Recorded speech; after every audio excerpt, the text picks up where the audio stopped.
উপস্থিত হয়েছেন যার এলাকায়, যার মালিকানায় আমরা আছি, সেই বিধাননগর পুরসভার মাননীয় মহানাগরিক কৃষ্ণা চক্রবর্তী রয়েছেন, পৌর নিগম রয়েছেন প্রচেত গুপ্ত, রয়েছেন গৌতম দত্ত, রয়েছেন অগ্নি রায় কবি।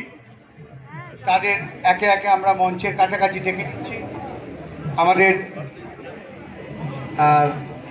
অনুষ্ঠান, সমাপ্তি অনুষ্ঠান একেবারেই কোনো আনুষ্ঠানিকতার বিষয় নেই, তবে আমরা, যেটা খুব আনন্দের বিষয়, যে এই প্রথম 48 বছরের ইতিহাসে আমরা জার্মানিকে যেমন ফোকাল থিম কান্ট্রি পেয়েছি, জার্মানির প্রতিনিধিও আসবেন এক্ষুনি মঞ্চে, তেমনি এই 48 বছরের বইমেলার সমাপ্তি অনুষ্ঠানের মঞ্চে মাননীয় শ্রী প্রাপ্ত বসু এবং মাননীয় শ্রী অরূপ বিশ্বাসকে পেয়েছি।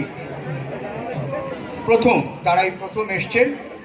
একটা মজার বিষয় আমার মনে পড়ে যাচ্ছে যে আমাকে কালকে একজন সাংবাদিক জিজ্ঞেস করলেন যে আপনারা বলেন যে দুর্গা পুজোর পরে এটাই বাঙালির শ্রেষ্ঠ পুজো, বই পুজো, সবচেয়ে বড় এবং সবচেয়ে প্রিয়, ধর্ম বর্ণ জাত নিরপেক্ষে সবচেয়ে বড় উৎসব বই উৎসব, কলকাতার আন্তর্জাতিক বইমেলা। আচ্ছা, এই যে আপনারা 12 দিন বইমেলা করেন, বাকি সময় মা দুর্গা তো বাপের বাড়ি চলে যান, এখানে বই পুজোর যে অধিষ্ঠাত্রী দেবী যদি কেউ থাকেন, তিনি কোথায় যান? তখন আমি উত্তর দিতে পারিনি, পরে ভাবলাম তিনি তো থাকেন সারা বছর ধরে লোকের ঘরে, স্কুলে, প্রকাশকের ঘরে, লেখকের মস্তিষ্কে, মগজে তিনি অধিষ্ঠান করেন। তো আমাদের মধ্যে আরও লেখক এসে উপস্থিত হচ্ছে, হিমাদ্রি কিশোর দাশগুপ্ত আমি দেখতে পাচ্ছি, এদিকে আমাদের বিধাননগর পুরসভার মনোদীপ বাবু রয়েছেন, আরও মেম্বাররা রয়েছেন। আমি আর দেরি না করে, যেহেতু প্রথমবারের জন্য তারা দুজন এসছেন, আমি প্রথমে আমাদের প্রিয় বন্ধু মাননীয় মন্ত্রী অরূপ বিশ্বাসকে কিছু বলার জন্য অনুরোধ করছি। নমস্কার। আজকে বইমেলার শেষ দিন, অত্যন্ত আনন্দের যে আজকে গিল্ডের তরফ থেকে আমাদের আমন্ত্রণ জানানো হয়েছিল এবং আমরা এই শেষের অনুষ্ঠানে থাকতে পেরে নিজেদের গর্বিত মনে করছি।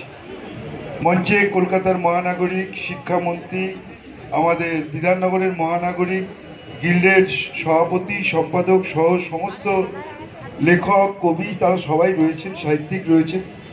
এখানে না এলে বোঝা যাবে না যে বইমেলাটা মানুষের কাছে কীরকম। দুর্গাপূজায় দেখি লোক লাইন দিয়ে ঠাকুর দেখেন, আর এখানে এসে দেখলাম লোক লাইন দিয়ে বই কেনে। এই যে সবাই বলে যে ডিজিটাল দুনিয়া, একটা সময় বই, খবরের কাগজ, প্রিন্ট মিডিয়ার কোনো গুরুত্ব থাকবে না। আমার মনে হয় তারা যদি একবার বইমেলায় আসেন, তাহলে তাদের সেই ধারণাটা ভুল প্রমাণিত হবে। বই আমাদের শয়নে স্বপনে সব সময় ছিল, আছে এবং থাকবে। এবং আজকে বইমেলা দেখে মনে হচ্ছে যে যাতে শেষ না হয়।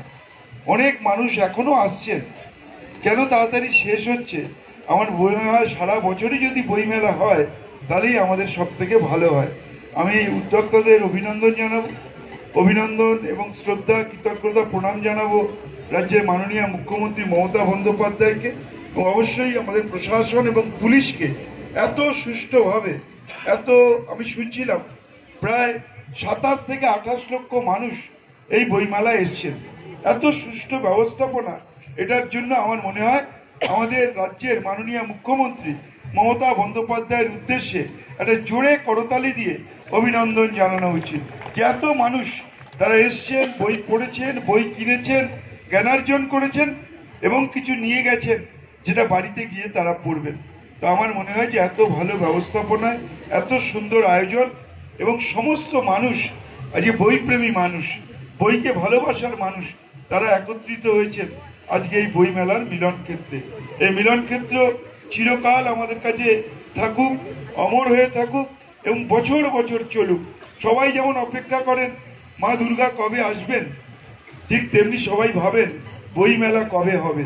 মা দুর্গা চলে যান কৈলাসে।